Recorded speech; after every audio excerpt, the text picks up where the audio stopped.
Salam, hər birinizi xoş gördük kanalımda. Bugünkü videoda OTK 20 sınaq kitabından sınaq nömrə 6-nın izahlarını paylaşacağım. Başlayırıq birinci testimizdən. Mövzu Azərbaycan ən yeni dövrdədir.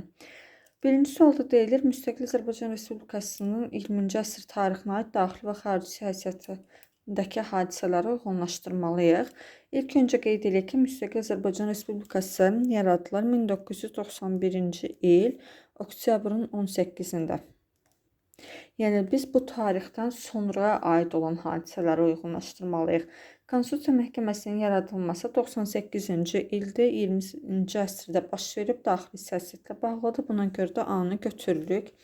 Senzuranın ləğv olunması haqqında fərmanın verilməsi, bu da 98-ci ildir. Bunu da götürürük. Prezident vəzifəsinin təsis edilməsi, prezident vəzifəsi 1990-cı ildə təsis edilmişdi. Baxmayaraq ki, 20-ci əsrə düşür, daxili siyasətə aiddir, lakin müstəqil Azərbaycan Respublikası dövrünə aid olmur. Buna görə də C-ni götürmürük. İkincidə deyilir, BMT-nin Təhlükəsizlik Şurasının qeyri-daimi üzvlüyünə seçilməsi. Bu 2011-ci ilə aid olan hadisədir. Buna görə də bunu götürməyəcəyik, çünki 21-ci əsrə aid hadisədir. NATO-nun sülhnaminə tərəfdaşlıq proqramına qəbul edilməsi 1994, Yeni Avropa üçün Paris xəritəsinin imzalanması isə 1993-dür. Burada da B və C-ni götürəcəyik. 1-ə A, B, 2-yə B, C düzgün variantımız olacaqdır. B variantı. İkinci sualda deyilir, 2022-ci ildə baş vermiş hadisələri müəyyən edin. Azərbaycan ordusu tərəfindən qisas əməliyyatının həyata keçirilməsi bu 2022-ci ilin avqust ayına aiddir. Yəni ki, biri götürəcəyik. Qarabağ Dirçəliş Fondunun yaradılması 2021. Güləbir su elektrik stansiyasının istifadəyə verilməsi, bu da 2021-ci ilə aiddir. Məcburi köçkünlərin Zəngilan Ağalı kəndinə qayıdışının baş verməsi, bu isə 2022-ci ildəndir. Yəni, burada düzgün variant 1-4, B variantı olacaqdır. Üçüncü suala baxırıq. Azərbaycan tarixində 1-ci Respublika dövründən fərqli olaraq 3-cü Respublika dövründə. 1-ci Respublika dövrü AXC-nin mövcud olduğu vaxtda, yəni 1918 və 20-ci illəri nəzərdə tutur. 3-cü Respublika dövrdə müasir Azərbaycan Respublikası 1991-ci ildən bu yana olan tarixi götürməliyik. Baxırıq hadisələrə, xarici dövlətlərlə neft sazişi imzalandı. Bu hər iki dövrdə olmuşdu. Çünki AXC ilə xarici dövlətlərlə neft sazişi imzalanmışdı. Müasir Azərbaycan Respublikasında belə bir saziş var. Elə misal olaraq əsli müqaviləsini göstərə bilərik. Buna görə də bu oxşar xüsusiyyətdir. Ermənilərin ərazi iddialarına qarşı mübarizə aparılıb. Bu da hər iki dövrə aiddir. AXC dövründə Əsgəran döyüşlərini, Qarabağda olan hadisələri götürə bilərik. Müasir Azərbaycan Respublikasında da hər iki Qarabağ müharibəsini misal göstərə bilərik. Torpaqlar kəndlərin mülkiyyətinə ödənişsiz verildi. Düzgün cavab burada C variantı olacaqdır. Çünki müasir Azərbaycan Respublikasının, yəni 3-cü Respublika dövründə 1996-cı ildə qəbul edilən islahatlı torpaqlar kəndlərin mülkiyyətinə ödənişsiz keçirilmişdi. Lakin AXC dövründə aqrar islahat həyata keçirilməmişdi və bu da AXC-nin sosial dayanıqlarını zəiflədən bir hadisə olmuşdu. Buna görə də burada düzgün variant C olacaqdır. Yəni AXC-də olmayıb 3-cü Respublika dövründə olan torpaq məsələsidir. Milli pul vaidi dövriyyəyə buraxılıb. Hər iki dövrdə də parlament seçkilərinin keçirilməsi də hər iki dövrə aiddir. Dördüncü sualda deyilir, Vətən müharibəsi dövründə ordumuzun hərbi əməliyyatları nəticəsində Vətən müharibəsinin tarixini qeyd edək. 2020-ci ilin sentyabrın 27-sindən zəfərə kimi olan dövrü götürəcəyik. Bura yazaq 8 noyabr. Amma rayonların azad edilməsini də biz götürə bilərik. Laçının, yəni dekabrın 1-nə kimi. İndi keçilməz sayılan Ohanyan səddi məhv edildi. Bu düzgün variantdır. Yəni ki, Qarabağ müharibəsi dövrünə aiddir. Çünki müharibənin ilk vaxtlarında Füzuli əməliyyatı nəticəsində Ohanyan səddi tamamilə məhv edilmişdi. Buna görə də biri götürürük. Hadrut qəsəbəsi düşmən işğalından tamamilə azad edildi. Hadrutun azad edilməsi 2020-ci ilin oktyabrın 9-dadır və bu da aiddir müharibə dövrünə. Düşmənin Tovuz istiqamətinin hücum əməliyyatının qarşısı alındı. Burada söhbət Polad Həşimovun şəhid olduğu iyul döyüşlərindən gedir. Yəni 2020-ci ilin iyul ayında baş vermişdi bu döyüşlər və həmin dövrdə də 2-ci Qarabağ müharibəsi başlamayıb. Sentyabr ayında başlayıb. Buna görə də 3-ü götürmürük. Naxçıvan Muxtar Respublikasının bir sıra əraziləri Azərbaycana qaytarılıb. Bu isə 2018-ci ildə həyata keçirilən Günnüt əməliyyatının nəticəsidir. Buna görə də 4-ü də götürmürük. Düzgün variant burada 1-2 A variantı olacaqdır.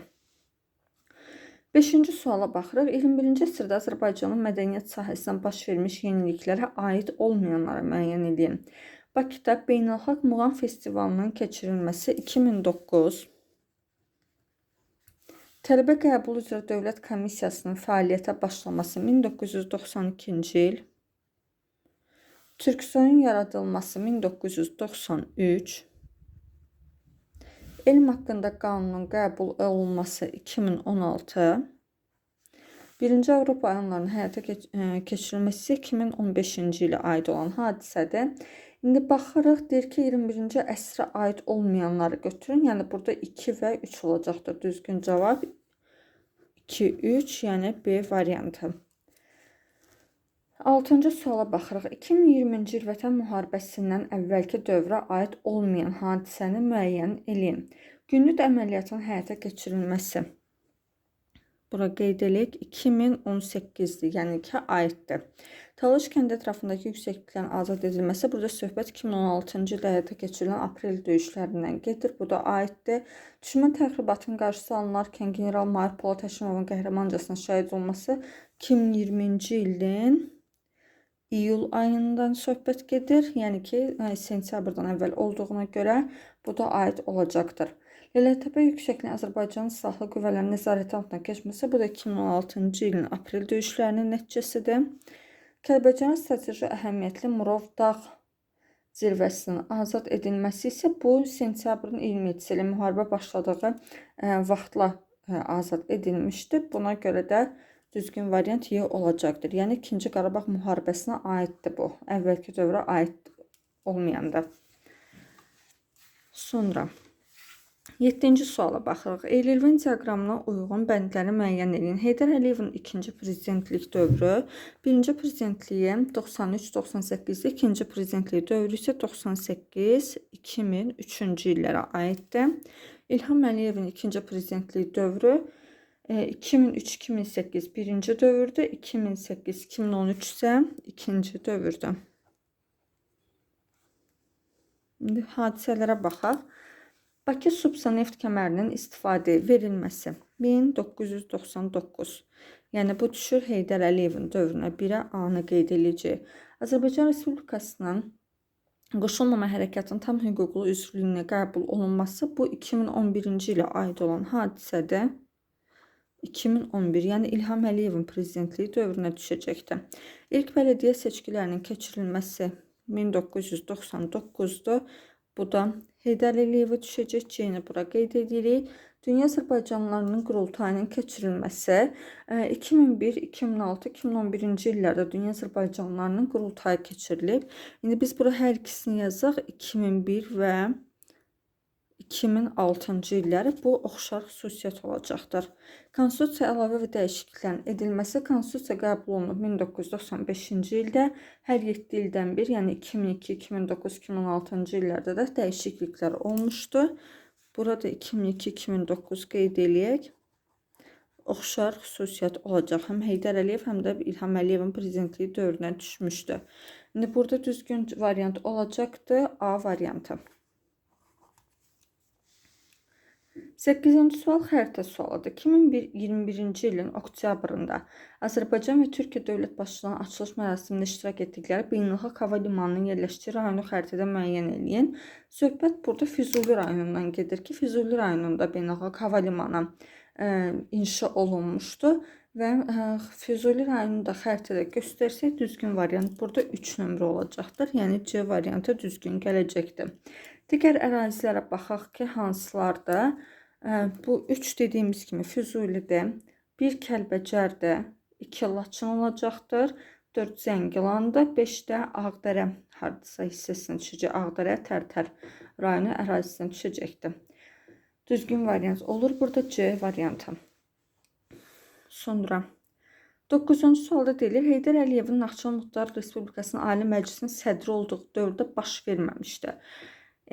İlk öncə həmin dövrü yazmalıyıq ki, nə vaxt Naxçıvanda sədr vəzifəsində işləmişdi? 1991-ci ilin sentyabr ayından 93-cü ilin iyun ayına kimi, iyunun 15-nə kimi sədr vəzifəsində işləmişdi. İndi sədərək Delici Ümid Körpüsünün açılması bu 1992-ci ilin mayındadır. Yəni ki, həmin dövrə aiddir. İran İslam Respublikası ilə diplomatik əlaqələrin qurulması bu da 92-ci ilə aiddir, həmin dövrdür.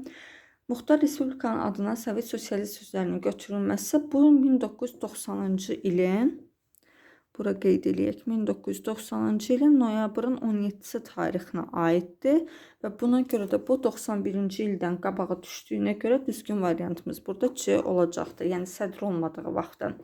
Rusiya hərbi qüvvələrinin bölgəni tərk etməsi 92-ci ilin yayıdır. Yəni Azərbaycan Partiyasının yaradılması 1992-ci ilin noyabr ayıdır. Düzgün variant olur burada C variantı. 10-cu suala baxıraq. Cədvəldəki hansı hadisələrin yerləri dəyişdirilərsə, xronoloji ardıcıllıq düzgün olacaqdır. Ölüm hökmünün ləğv edilməsi 1998-ci ildə. ATƏT-in Minsk Qrupu Həmsədrləri Təsisatının yaradılması 1994. Bakı-Tbilisi-Ceyhan neft kəmərinin çəkilməsi ilə bağlı sazişin imzalanması 1999. Azərbaycan Respublikasının NATO-nun asosiallaşdırılmış üzvlüyünə qəbul edilməsi isə 2002-ci ildir. İndi burada gördüyünüz kimi 94-98-dən əvvələ getsə daha düzgün xronoloji ardıcıllıq olacaq. Yəni 1-dən 2-nin yerini dəyişsək düzgün variant olacaqdır. C variantı. 11-ci sualda deyilir, 2023-cü ilin 19-20 sentyabrında Azərbaycan ordusunun Qarabağda həyata keçirdiyi lokal xarakterli antiterror əməliyyatı nəticəsində Azərbaycan-İran sərhədinə nəzarət tamamilə təmin edildi. Bu 2-ci Qarabağ müharibəsi nəticəsinə aiddir ki, 2020-ci ilin, bura qeyd eləyək, 2020-ci ilin oktyabr ayında Ağbənd hətta dəqiq tarixində yazaq ki, oktyabrın 22-sində Zəngilan rayonunun Ağbənd qəsəbəsinə azad edilməsi ilə İranın Azərbaycan sərhədi tam nəzarət altına alınmışdı. Buna görə də bu aid olmayacaqdır. Yəni biri çıxacaq. Əskəran qəsəbəsi düşməndən təmizlənir. Doğrudur. Bu 2023-cü ilin sentyabr ayında həyata keçirilən antiterror əməliyyatının nəticəsidir. 2-ni götürürük. Daşaltı kəndi erməni işğalından azad edildi. Bu 2-ci Qarabağ müharibəsində Şuşa əməliyyatına aiddir. Buna görə də bu da düzgün olmayacaq. Bölgədə qanunsuz fəaliyyət göstərən xunta rejiminə son qoyuldu. Bəli, bu 2023-cü ildə həyata keçirilən antiterrorun nəticəsidir.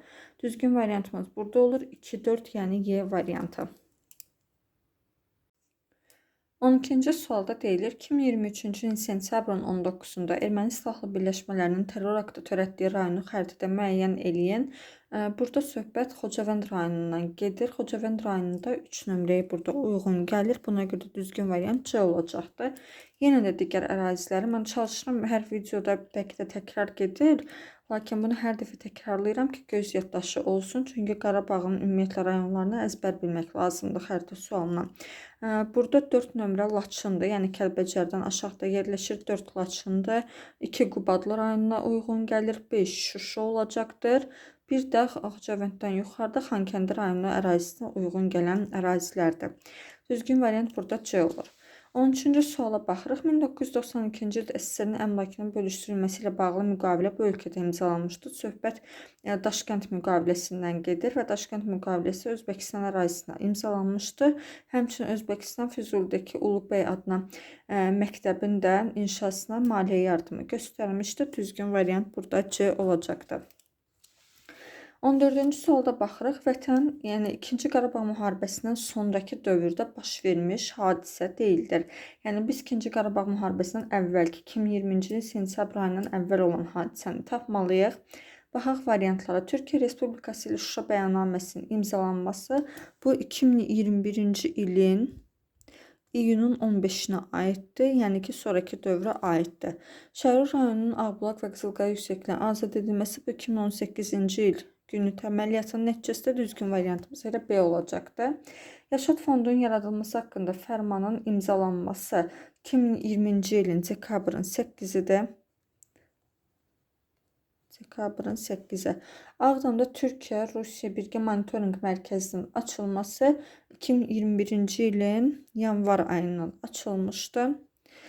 14 iqtisadi rayondan ibarət yeni bölgünün təsdiq edilməsi də 2021-ci ilin iyul ayıdır.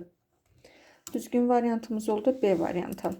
15-ci sualda deyilir, Azərbaycan Respublikasının İslam Konferansı Təşkilatına üzv qəbul olduğu ildə, yəni söhbət 1991-ci ildən gedir. Eyni ildə olan hadisəni tapmalıyıq. Heydər Əliyev Naxçıvan Muxtar Respublikasının Ali Məclisi sədri seçilmişdir. Bəli, düzgün variantımız elə bu olacaqdır 91-ci ildə. Digərlərinə baxaq. Gəncə şəhərinin tarixi adı bərpa olunmuşdu. Bu 1989-cu ilə aiddir. Xocalı faciəsi baş verib 1992-ci ildə. Gəncədə hərbi qiyam baş vermişdi 1993-cü ildə. Əbülfəz Elçiyev prezident seçilmişdi 1992-ci ildə. Düzgün variantımız burada A variantıdır. 16-cı sualda deyilir, daha sonra baş vermiş hadisəni müəyyən eləyin. Mehriban Əliyevanın Azərbaycan Respublikasının 1-ci vitse-prezidenti vəzifəsinə təyin olunması 2017. Heydər Əliyev fondunun yaradılması 2004. Azərbaycan Respublikasının qoşulmama hərəkatının tam hüquqlu üzvlüyünə qəbul edilməsi 2011-ci il. İlham Əliyevanın Aşpanın vitse-prezidenti və Qurumun büro üzvü seçilməsi 2003-cü il. Bakıda Dünya Azərbaycanlılarının 3-cü qurultayının keçirilməsi, bu da 2011-ci ildədir. Daha sonra baş vermiş hadisə 2017-ci ildə, yəni A variantıdır. 17-ci suala baxırıq. Azərbaycan Respublikasının 20-ci əsrin 90-cı illərinin ikinci yarısına aid deyil. Yəni 1995-2000-ci il aralığına aid olmayan hadisəni tapmalıyıq. Burada İlham Əliyevin Milli Olimpiya Komitəsinin prezidenti seçilməsi bu 1997-ci ildə. Konstitusiya Məhkəməsinin yaradılması 98. Dövlət Neft Fondunun təsis edilməsi 99-cu ildədir. Dövlət gerbinin təsdiq edilməsi 1993.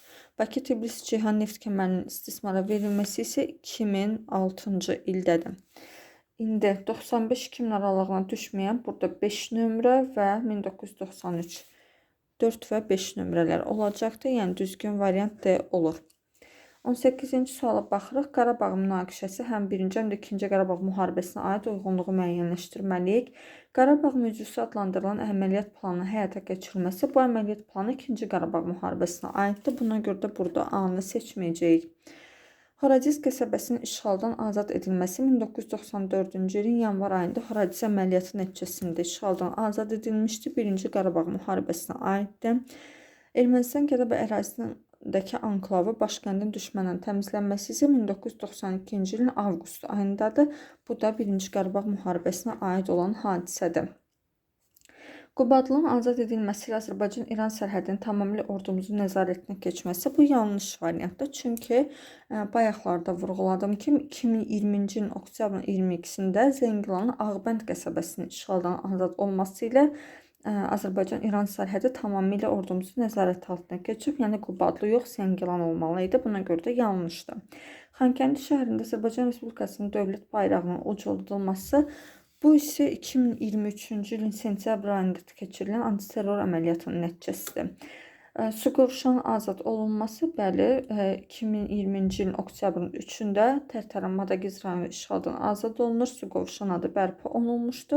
Yəni 2-ci Qarabağ müharibəsinə aiddir.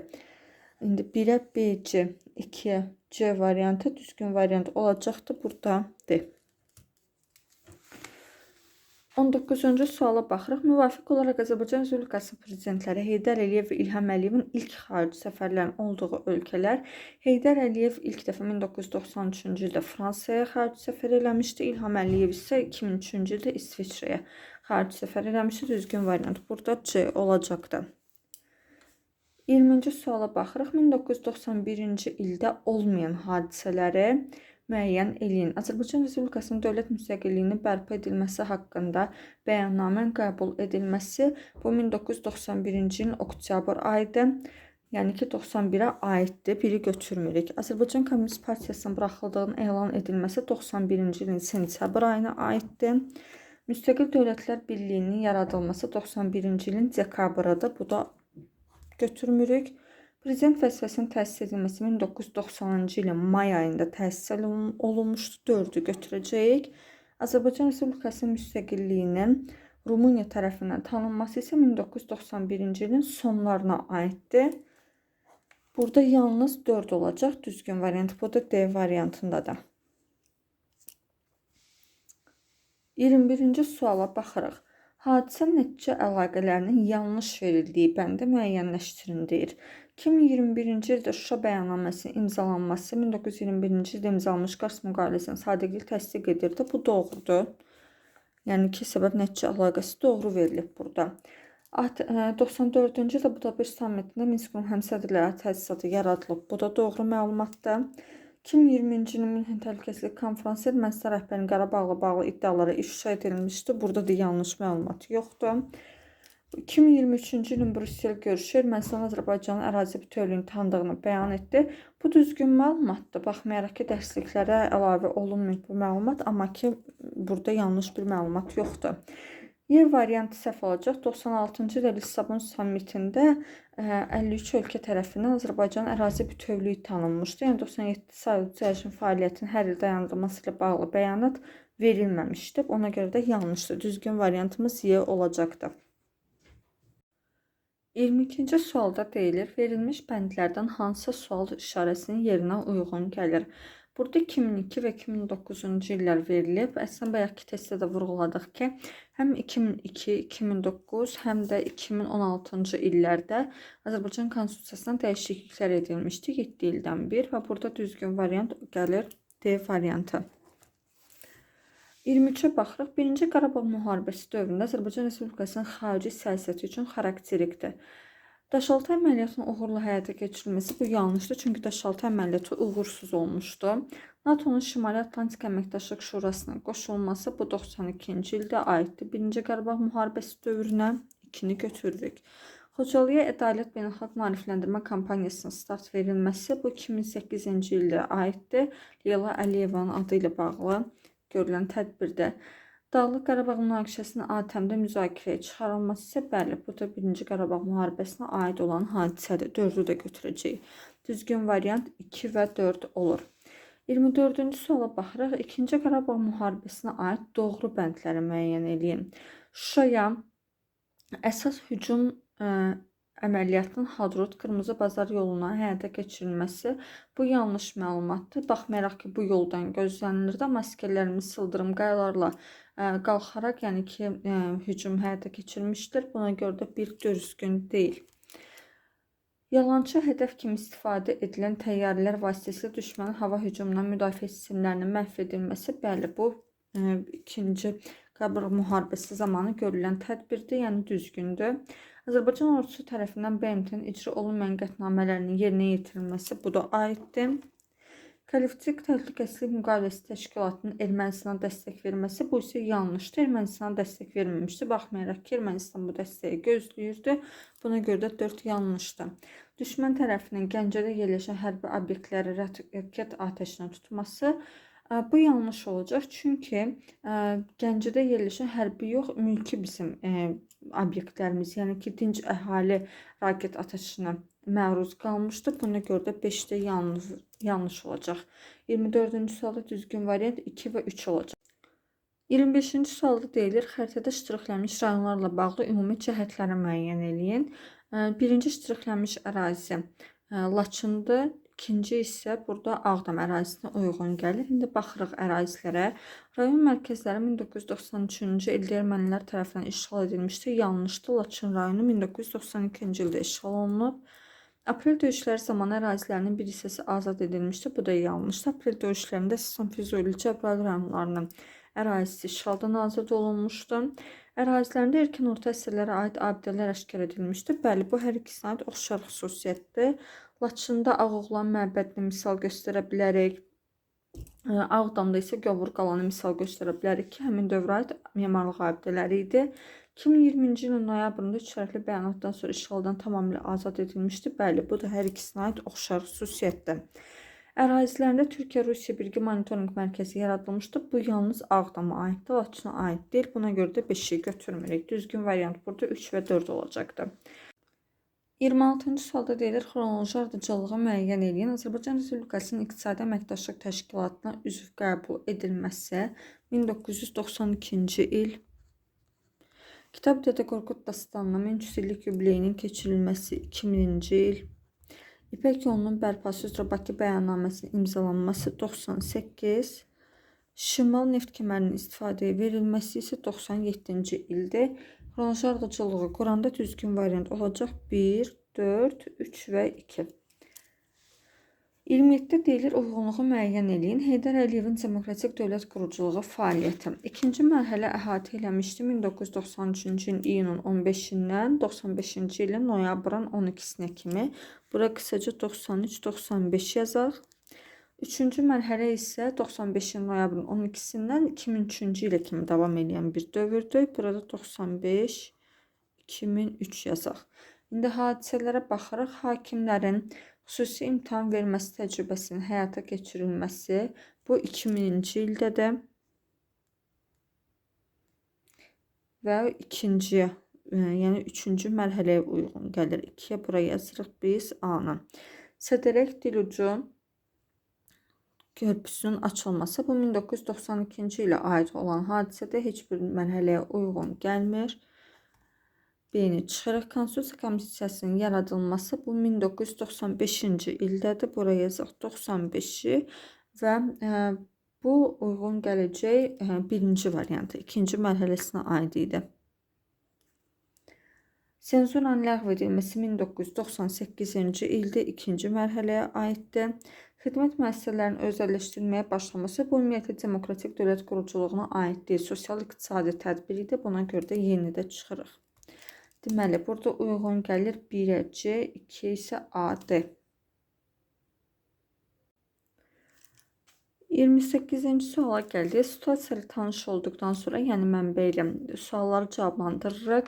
Mənbədə bəhs edilən zirvə görüşünün keçirildiyi şəhərin adını yazın. Burada zirvə görüşü 1999-cu ildə keçirildiyi qeyd olunmuşdu və bu görüş Türkiyədə İstanbul şəhərində keçirilmişdi 99-da. Buna görə də düzgün variant burada İstanbul olacaqdır. Mənbədə bəhs olunan zirvə toplantısına iqtisadi sahədə ölkəmiz üçün qəbul edilmiş mühüm qərarı yazın. 99-cu ildə məhz bu zirvə görüşündə Bakı-Tbilisi-Ceyhan neft kəmərinin çəkilməsi ilə bağlı saziş imzalanmışdı. Həmin qərarı da buraya yazacaqsınız. 30-cu sualda deyilir, mənbədə bəhs edilən ölkə rəhbərinin, yəni söhbət 99-cu ildə ölkə rəhbəri Heydər Əliyev idi. Onun ikinci prezidentliyi dövründə Azərbaycan Respublikasının xarici siyasətinə aid 2 tədbirini yazın. Heydər Əliyevin ikinci prezidentliyi dövrü 1998-2003-cü illəri əhatə edir. Həmin dövr aralığında xarici siyasətə aid olan tədbirlərini yaza bilərsiniz. Birini misal göstərə bilər ki, Bakı-Tbilisi-Ərzurum qaz kəmərli vasitəsilə ölkə qazının xaricə çıxarılması haqqında saziş imzalanmışdı 2001-ci ildə. Bu saziş də Türkiyə Gürcüstan Respublikaları arasında idi. Daha sonra 2001-ci ildə yenə də Azərbaycan Avropa Şurasına üzv qəbul olunmuşdu. Biz indi bu ikisini bura sadaladıq. Digərlərində əlavələriniz varsa özünüz qeyd eləyə bilərsiniz. Belə, sınaq nömrə 6-nın izahları bitdi. Növbəti videomuzda sınaq nömrə 7-nin izahlarını paylaşacağım qədim dövrə aid. Ümidvaram ki, sizin üçün yararlı bir video olmuşdur. İzlədiyiniz üçün təşəkkür edirəm.